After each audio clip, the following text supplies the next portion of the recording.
ఓం నమో శ్రీ లక్ష్మీ వెంకటేశ్వరాయ శ్రీ మహాగణాధిపతి నమః.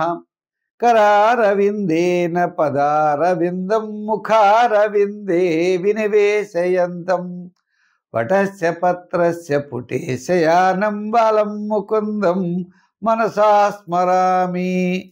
ప్రేక్షకులకి నమస్కారాలు తెలియజేస్తూ, ముఖ్యంగా నవంబర్ 30 నుంచి డిసెంబర్ 6 వరకు ఉన్న గ్రహాల యొక్క పరిస్థితిని అనుసరించి మనం రాశి ఫలాలు తెలుసుకుందాం. మరి ఈ రాశి ఫలాల్లో గురుడు కర్కాటకంలో ఉన్నాడు. మరి శనివారం నాటికి మళ్ళీ మిథునంలోకి రావడానికి అవకాశాలు ఉన్నాయి. అదేవిధంగా సింహంలో కేతువు, వృశ్చికంలో రవి, కుజ, బుధ, శుక్రుడు 4 గ్రహాలు ఉన్నాయి. రాహు ఏమో కుంభరాశిలో రాహు, మీన రాశిలో శని. చంద్రుడు చూసినట్లయితే మీన, మేష, వృషభ రాశుల్లో చంద్ర సంచారం ఈ వారం ఉంటుంది. ఈ గ్రహాల యొక్క పరిస్థితిని అనుసరించి మన రాశి ఎలా ఉందో తెలుసుకుని దానికి సులభమైన పరిహారములు ఆచరించడం ద్వారా అనుకూలంగా ఉంటే కొద్దిగా వేగంగా వెళ్ళడం, జాగ్రత్తలు అవసరమైతే తీసుకోవడం, తద్వారా మంచి నిర్ణయాలు తీసుకుంటూ ముందుకు వెళ్ళినట్లయితే మనకి ఎంతో ఉపయోగకరంగా ఉంటుంది. మనం ఈ వారం రాశి ఫలాలు ప్రారంభిద్దాం. వృషభ రాశి. ఈ వృషభ రాశి వారికి వార ప్రారంభం నుంచి గురువారం వరకు అత్యద్భుతంగా ఉన్నది.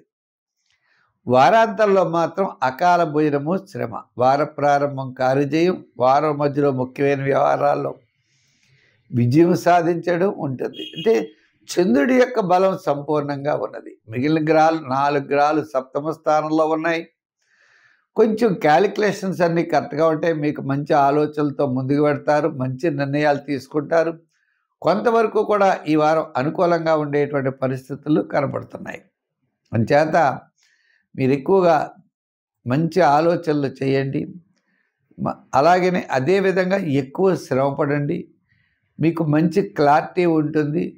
రాబోయే విషయాల్లో మరింత శ్రద్ధ అనేది మీరు తప్పనిసరిగా చేయగలుగుతారు, తప్పకుండా చేస్తారు.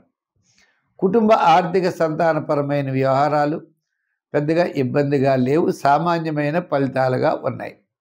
ఇంకా వృత్తుల పరంగా మనం చూస్తే డెవలప్మెంట్స్ వార ప్రారంభం చాలా అనుకూలంగా ఉన్నది. వారం మధ్యలో కూడా ఆర్థికపరమైన వ్యవహారాల్లో అనుకూలత. వారాంతం మాత్రం పనులు పెద్దగా కొనసాగే అవకాశాలు లేవు. రాజకీయ పరంగా మిమ్మల్ని ఎవరూ పిలిచేది లేదు.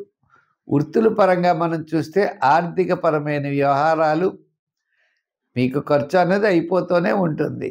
దాయాలనుకుంటారు, దాయలేరు, లేదా ఇంకో వేరే విధమైనటువంటి ఇబ్బందులు వస్తూ ఉంటే ఖర్చు అవుతుంది. చేత ఆర్థిక పరంగా పెద్దగా డెవలప్మెంట్స్ అయితే లేవు. మరి వృత్తుల పరంగా, వ్యాపార పరంగా మనం చూసినట్లయితే వార ప్రారంభంలో మీ వృత్తుల్లో డెవలప్మెంట్స్, వ్యాపారపరమైన ఆర్థిక లావాదేవీలు గురువారం వరకు ఉంటాయి. మామూలు జనరల్గా ఉంటాయి అంతే తప్ప విశేషమైనటువంటివి లేవు. విశేషమైన ప్రయత్నాలు, విశేషమైనటువంటి పార్ట్నర్షిప్స్, పెద్ద పెద్ద వ్యాపారాదులు మాత్రం చేయకండి. సంఖ్యల్లో 5, రంగుల్లో తెలుపు. ఆరాధనలో నవగ్రహారాధన, శివారాధన చేయండి. సత్ఫలితాలు మీరు పొందగలుగుతారు.